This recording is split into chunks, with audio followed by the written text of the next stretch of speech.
Hey, good to see you again. With all the time the survivors spent on the island, they obviously did some exploring. When they found a mysterious hatch, they learned that they weren't the first people to inhabit the island. What is this thing? Exactly. I guess it's time we talked about this. Let's take a quick look at the basic functions of these hatches and the people who built them. But first, a little history. In the 1970s, a group called the Dharma Initiative formed a community on the island and built a series of hatches, or stations. In 2004, the survivors began to discover these stations and found that some contained orientation videos, led by this man. Hello. I'm Dr. Mark Wickman. I'm Dr. Marvin Candle. I'm Dr. Edgar Hallerwax. Regardless of what name he went by, he helped everyone realize that these stations served as research facilities, each with their own purpose. The first one we see is the Swan, identified by this symbol, of a swan.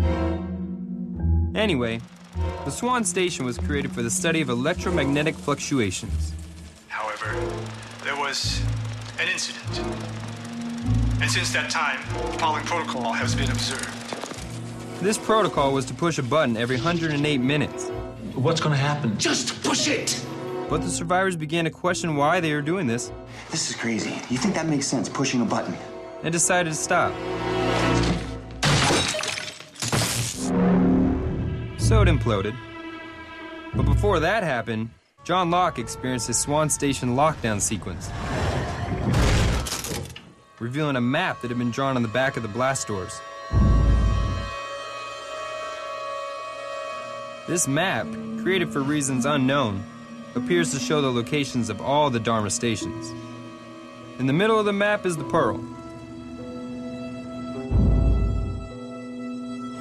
Allegedly, Dharma built it as a monitoring station to observe a psychological experiment. When the survivors found the Pearl, they realized the video surveillance system connected to the other Dharma stations was still functional, and a weird man with an eye patch was lurking around.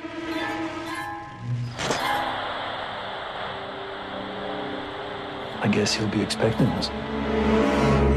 His name was Mikhail, but some people call him Patchy.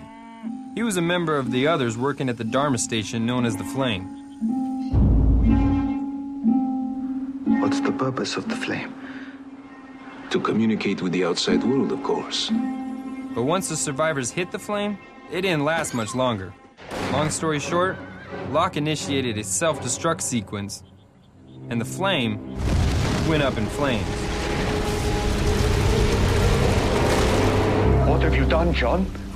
But there are plenty more stations where that came from. For instance, the Arrow. What is this place? Its primary purpose To develop defensive strategies and gather intelligence on the island's hostile indigenous population. Dr. Che! Dr. Che? Damn it, what the hell? Cut! Anyway, the Tailies found this hatch and were using it for shelter after the crash.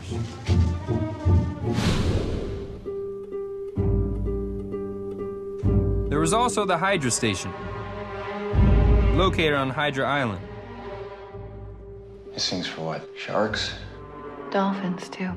The Dharma Initiative used this, at least in part, as a zoological research center. It's located on the next island over from where our survivors crashed. This station explains the polar bears walking around the jungle. Back on the main island, the survivors found a cable buried in the sand, which led them to the Looking Glass. Please, can you tell me anything you might know about this place? This underwater facility was potentially a docking station for the Dharma sub, but we're not really sure what it was for. Charlie met his end here while trying to get everyone rescued. None of it will matter if we don't make it to the Orchid. There was another station called the Orchid.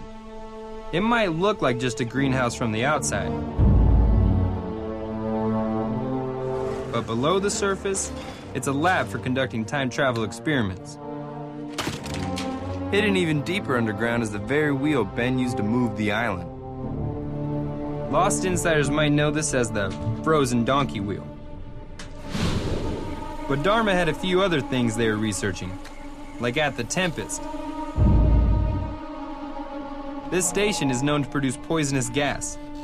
This could be the source of gas used during a purge that killed most of the members of the Dharma Initiative, about 20 years ago. There was also a medical station called the Staff.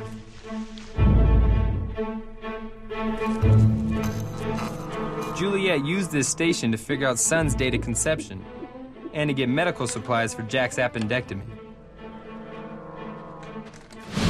And Jack was one of the few to see the only known off-island Dharma station, called the Lamppost. Located under a church in Los Angeles, it seems to have the technology to locate the whereabouts of the island. Eloise Hawking used it to tell Ben and some of the Oceanic Six how to get back. Let's pay attention, yes? And go back they did. But this time, they encountered the Dharma Initiative in a whole new way. They lived amongst them at their home base, aka Dharmaville. They became part of their community, jobs and all. Workman. What does that mean? Based on your aptitude tests, you'll be doing janitorial work. Sawyer became head of Dharma Security. What's for the floor? Kate and Juliet were members of the motor pool. And Hurley cooked up some tasty treats in the cafeteria. Thanks, Hurley. Dharma had everything from its very own school system to, of course, a submarine. But they might not have been a perfect fit for Dharmaville.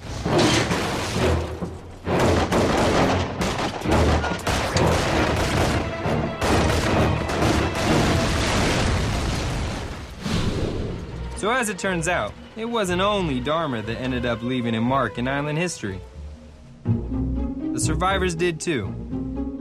I know this is a lot of info, but Dharma's been pretty busy, and you had some catching up to do. Namaste. See you next session. And good luck.